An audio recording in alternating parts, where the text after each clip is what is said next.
Museum Gedung Sate anu aya di area kantor Dinas Gubernur Jawa Barat janten salah sawios museum anu nganggo teknologi canggih. Malihan, museum anu lami pengerjaana kirang langkung 3,5 warsi tur diresmikeun Gubernur Jawa Barat anu ke-14 Ahmad Heriawan kasebat disebatkeun janten museum pertama di Indonesia anu nerapkeun konsep inklusif anu gawanokeun konten museum ka pangunjungna.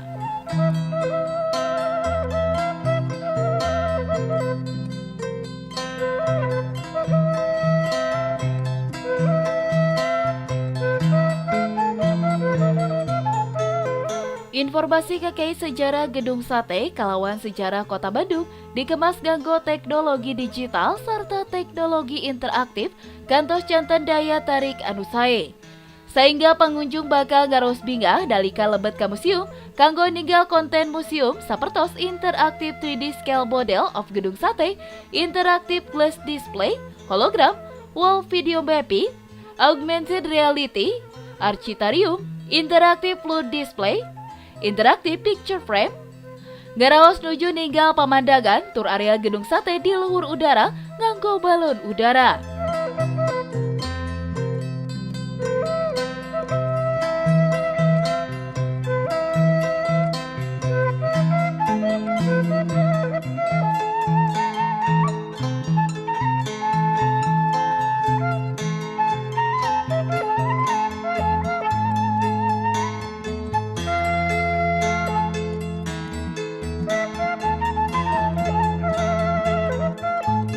Sados kitu, numutkeun edukator di Museum Gedung Sate, Dea Indrawati, pengumpulan data serta dokumentasi dan meriogikeun waktos anu cekap lami.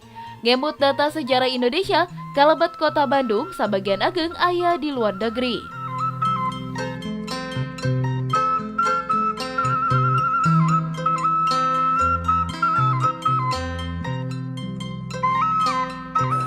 Untuk pengumpulan data sendiri itu memakan waktu 2 tahun karena kenapa data di sini hampir semuanya itu diambil langsung dari Leiden dari Belanda gitu, karena data Indonesia kebanyakan di sana sehingga untuk data ini sendiri itu diambil dari Leiden sendiri dari Belanda.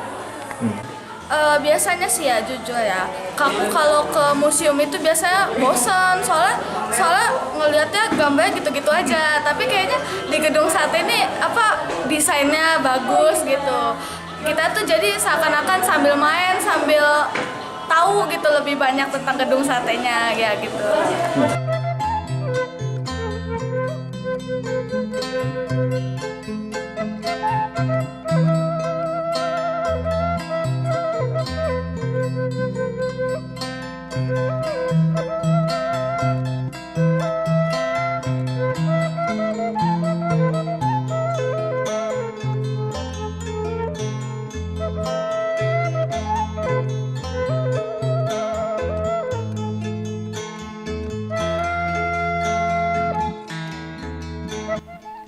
Museum Gedung Sate anu nganggo teknologi canggih dina ngadugikeun informasi kakai sejarah janten tempat wisata edukasi anu munggaran. Di museum kasebat, pengunjung diajar ngalakukan cara pikagumbiraeun. Di Kota Bandung, Alvin Iskandar ngawartakeun.